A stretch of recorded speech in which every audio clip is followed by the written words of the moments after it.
তামাটে মুখে, ময়লাটে দাড়ি, এলোমেলো চুল, জিহ্বায় লেগে আছে তাজা রক্তের ছাপ। চোখ থেকে বেরোচ্ছে বুনো উল্লাস, যেন জঙ্গলি রূপেই হাজির হয়েছে এই অভিনেতা।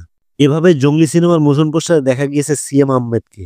সিনেমার নাম আগেই জানা ছিল, সে কারণে হয়তো অনেকেই অনুমান করে নিয়েছে ছবিটি তার। না হলে জঙ্গলি লুকে সিয়ামকে চেনা মুশকিল ছিল।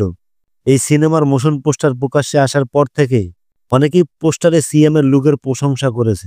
চুপ ছিলাম দেখে ভাবিস না জঙ্গলি তোদের ভুলে গেছে, জঙ্গলি আসছে হুঙ্কার নিয়ে। এভাবেই ঘোষণা দেয় জঙ্গলি সিনেমার টিম। জানিয়ে দেয় বেলা ৩টায় আসবে পোস্টার, সঙ্গে বিশেষ ঘোষণা। এই বিশেষ ঘোষণা যে জঙ্গলি সিনেমা বিষয়ক কিছু, সেটা আন্দাজ করতে পেরেছিল অনেকেই।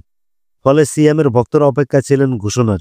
বেলা ৩টা বাজতে বাজতে একযোগে জঙ্গলি সিনেমার সব তারকা ও কলাকুশলী তাদের ফেসবুক ওয়ালে প্রকাশ করে সিনেমাটির মোশন পোস্টার। সঙ্গে ছিল মুক্তির আনুষ্ঠানিক ঘোষণা।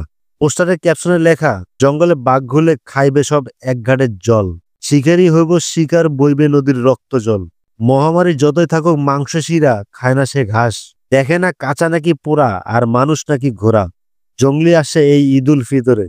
এই পোস্টার প্রকাশ করে আনুষ্ঠানিক ঘোষণার মাধ্যমে আগামী ঈদ উল ফিতরে মুক্তির তালিকা আনুষ্ঠানিকভাবে যুক্ত হলো জঙ্গলি।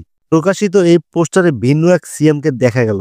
এই চরিত্রের জন্য নিজেকে বেশ কাঠখড় ফুরিয়ে তৈরি করেছে সিয়াম, সেটা নিজেই জানিয়েছিলেন এভাবে। অভিনেতাদের জীবনে মাঝে মাঝে এমন চরিত্র আসে যার কারণে সে নিজের সর্বস্ব দিয়ে দিতে রাজি হয়ে যায়।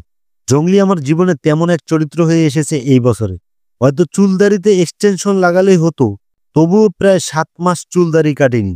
১ বছর চরিত্রটাকে আগলে ধরে রেখেছি, কারণ চরিত্রটাকে যাপন করতে চেয়েছি, দর্শকদের নতুন কিছু উপহার দিতে চেয়েছি। আমি চেষ্টা করেছি বাকিটা দর্শকদের হাতে। এম রাহিম পরিচালিত জঙ্গলি সিনেমায় সিএম ছাড়াও আছেন শবনম বুবলি ও দিঘি।